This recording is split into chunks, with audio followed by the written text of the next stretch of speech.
বন্ধুরা, ফাল্গুনি রান্নাঘরে আপনাদের সবাইকে স্বাগত জানাই। আবারও চলে এলাম আপনাদের কাছে অন্য এক রেসিপি নিয়ে। আজকে আমি ডিম আর বাঁধাকপি দিয়ে মজাদার এক রেসিপি বানাবো। আপনারা ভিডিওটা প্রথম থেকে শেষ অবধি পুরো দেখতে থাকুন আর আমার সাথে থাকুন। উনুনে আমি কড়াইটা বসিয়ে দিয়েছি। কড়াইতে এখন দিয়ে দেবো সরষের তেল। বাঁধাকপি দিয়ে ডিমের এই রেসিপির জন্য বাঁধাকপিটা আমি কেটে নিয়েছি একদম কুচি কুচি করে। এইভাবেই কিন্তু বাঁধাকপিটা কুচি কুচি করে কেটে নিতে হবে। তেলটাকে কড়াইয়ের মধ্যে এরকম চালিয়ে নিতে হবে। প্রথমে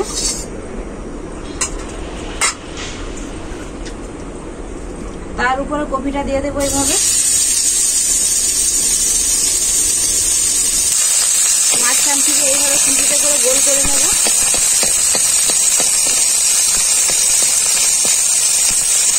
ডিমটাকে মাঝখান থেকে এইভাবে ফাটিয়ে নেব।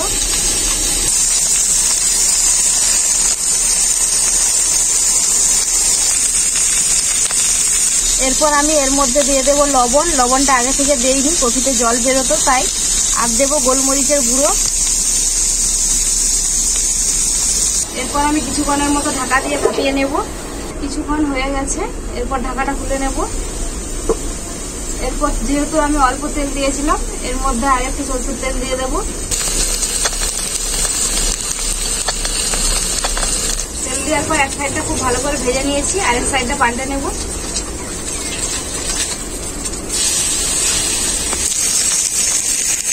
আরেক সাইডটাও আমি খুব ভালো করে ভেজে নেব এইভাবে। দু সাইডটা পাল্টে পাল্টে খুব ভালো করে ভেজে নিয়েছি। এরপর আমি এটা মাঝখান থেকে কেটে দেবো কুচিতে করে।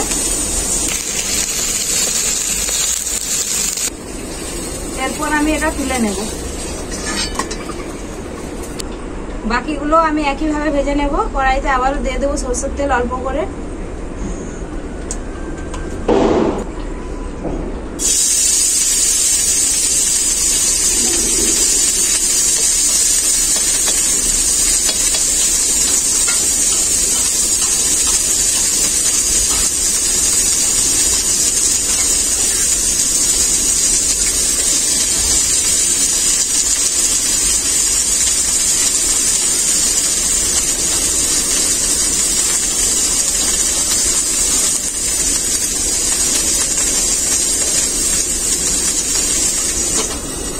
আবারও ঢাকাটা খুলে নেব।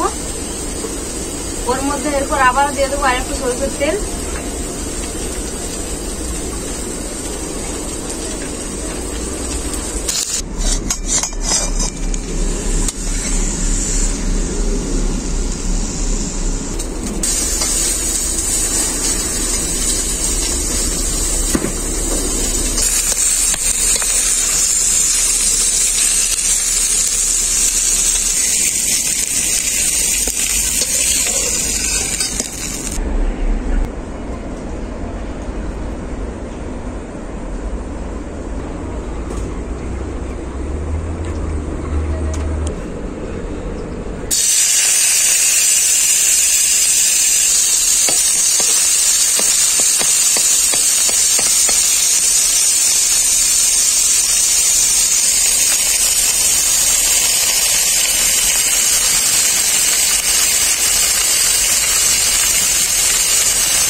সবগুলোই ভাজা হয়ে গেল, তুলে নেব।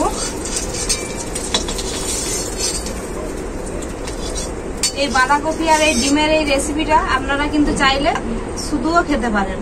ওই কড়াইয়ের মধ্যে দিয়ে দেব সরষের তেল। তেলটা খুব ভালোভাবে গরম হয়ে গেছে। তেলের মধ্যে দিয়ে দেব মৌরি।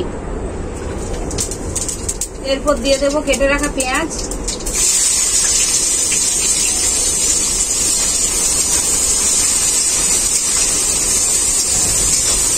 এর মধ্যে দিয়ে দেবো পরিমাণ মতো লবণ, পেঁয়াজটা তাড়াতাড়ি গলে যাওয়ার জন্য।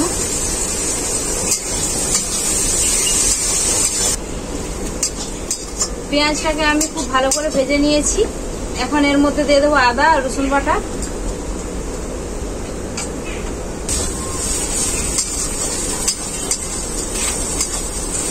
আদা রসুনটা খুব ভালো করে পেঁয়াজের সাথে ভেজে নিয়েছি। আদা রসুনের কাঁচা গন্ধটা চলে গেছে।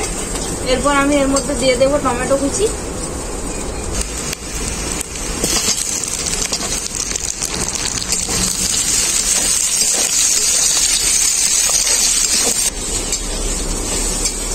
টমেটোটাকেও আমি হালকা নাড়াচাড়া করে নেব।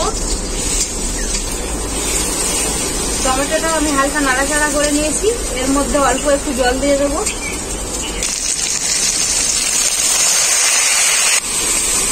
এরপর আমি এর মধ্যে গুঁড়ো মশলা দিয়ে দেবো। এখানে আছে লঙ্কা গুঁড়ো আর জিরে গুঁড়ো, কাশ্মীরি লঙ্কার গুঁড়ো,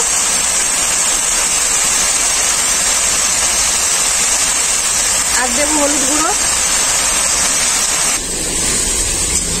খুব ভালো করে মশলাটাকে আমি কষিয়ে নেব।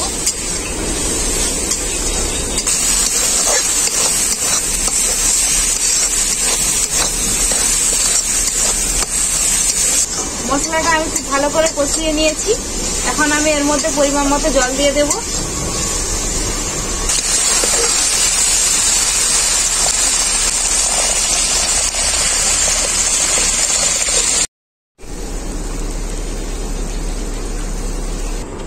ঝোলটা খুব ভালো করে ফুটে গেছে। এর মধ্যে এরপর বাঁধাকপি ডিমটা দিয়ে দেবো ভাপানো।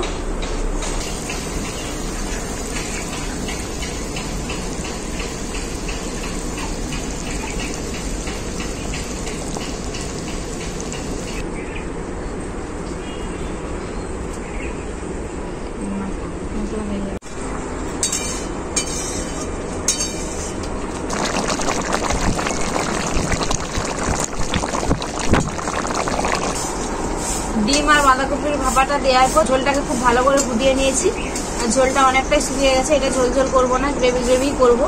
তো এখন আমি এর মধ্যে দিয়ে দেবো গরম মশলা। গরম মশলাটা কিন্তু আমি গুঁড়োই দিচ্ছি। গরম মশলাটা দেওয়ার পর ঝোলটাকে আমি আবারও কিছুক্ষণ ফুটিয়ে নেব।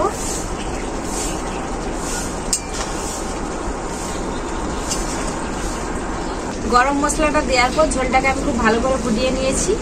এখন আমার ডিম আর বাঁধাকপির এই রেসিপিটা পুরোপুরিভাবে রেডি। নামিয়ে নেব।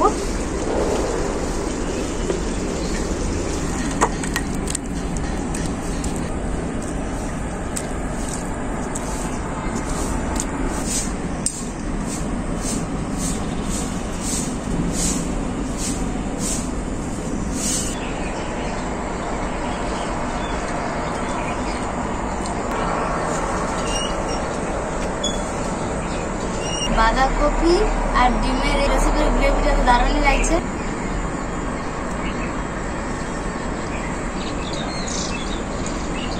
কাকির হাতের এই বাঁধাকপি আর ডিমের রেসিপিটা খুবই ভালো লাগছে।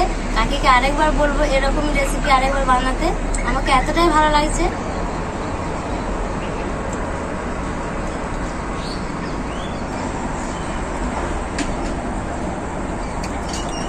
পূজা কেমন হয়েছে রান্না আজকে? কাকি তোমার হাতে রান্না কি বলবো, একবারে সেই সাথ লাগছে। তো বন্ধুরা, বাঁধাকপি আর ডিমের এই রেসিপিটা দেখলেনই তো। রোজ রোজ মাছ মাংস না খেতে ইচ্ছে করলে ডিম আর বাঁধাকপির এই রেসিপিটা অবশ্যই এইভাবে বাড়িতে বানিয়ে খেয়ে দেখবেন। খেতে কিন্তু খুবই ভালো লাগে আর দারুণই টেস্টি হয়। তো আপনারা এভাবে বাড়িতে অবশ্যই বানাবেন, বানিয়ে খেয়ে আমাকে কমেন্ট করে জানাবেন রেসিপিটা কেমন হয়েছে। দেখলেনই তো বাঁধাকপি ডিমের এই রেসিপিটা কতটাই সহজ, অল্প সময়ে বানানো যায়। ভিডিও ভালো লাগলে লাইক শেয়ার কমেন্ট অবশ্যই করবেন। আর যারা যারা ভিডিওটা এখনো অবধি দেখছেন, সাবস্ক্রাইব করেননি, অবশ্যই আমার চ্যানেলটি সাবস্ক্রাইব করে আমার পাশে থাকবেন। প্রতিদিনের মতো আজকেও বলছি, আপনারা ভালো থাকবেন, সুস্থ থাকবেন, নিজেদের খেয়াল রাখবেন। আবার দেখা হবে পরবর্তী ভিডিওতে নতুন কোনো রেসিপি।